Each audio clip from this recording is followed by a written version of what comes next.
देखिए, जब हमारी सरकार बनी तो झारखंड एक गरीब राज्य है और झारखंड उग्रवाद से भी प्रभावित राज्य थे।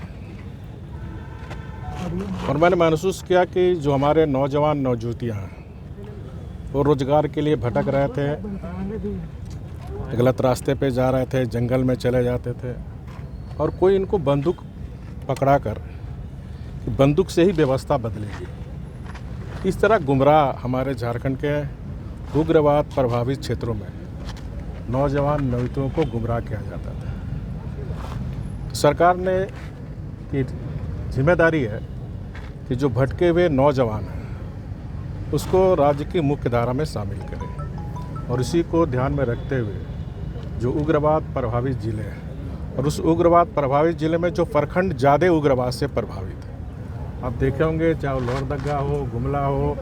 पूर्वी सिंहभूम के डुमरिया हो, विभिन्न क्षेत्रों में जो उग्रवाद प्रभावित क्षेत्र थे, तो आज 5 साल के अंदर जो उग्रवाद पर लगाम लगी थी उसमें हमारे जो धूप में जो अपनी मांग को लेकर आज आंदोलन कर रहे हैं, इनकी बहुत बड़ी भूमिका है, क्योंकि उग्रवादियों को इन प्रखंडों में, गाँव में फिर बंदूक ढोने वाला कोई नहीं मिला जी। और इसी को ध्यान में रखकर सरकार ने तय की थी कि 10,000 रुपये प्रति माह 3 साल तक इनको ट्रेनिंग के साथ काम करते हुए, और जब पुलिस की नियुक्ति होगी तो इन सहायक पुलिस को सबसे पहली प्राथमिकता देगी। और अगर हम लॉकडाउन को भी देखें तो मैंने जमशेदपुर में देखा जिस तरह पूरे राज्य में इस लॉकडाउन में भी सहायक पुलिस के नवयुवक नवयुवतियों ने बहुत बड़ी भूमिका अदा की। रोड चौराहे में ट्रैफिक व्यवस्था को सुव्यवस्थित करना, इसकी जिम्मेदारी भी सहायक पुलिस। तो ऐसे कर्तव्यनिष्ठ जो हमारे नौजवान नौयुवतियाँ और जिसमें अधिकांश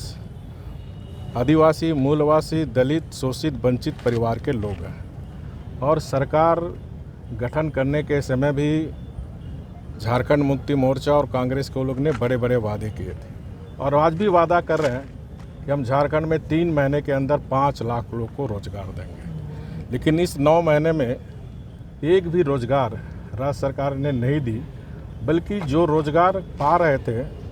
उनको भी नौकरी से वंचित करने का षड्यंत्र। सिर्फ सहायक पुलिस नहीं, जितने कॉन्ट्रैक्ट में भी काम कर रहे थे, क्योंकि काफ़ी फ़ोन मेरे पास आते हैं कि सर हम लोग की नौकरी जा रही है। तो ऐसे समय में मेरी राज्य सरकार को सलाह होगा कि अविलंब आंदोलनकारी जो हमारे यहाँ आदिवासी मूलवासी के बच्चे बच्चियाँ बैठी हुई है, इस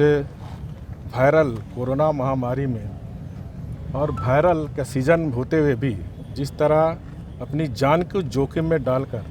छोटे छोटे बच्चों को लेकर, तो ये बहुत ही मानवीय पहलू है। तो मानवीय दृष्टिकोण को ध्यान में रखकर सरकार को अविलंब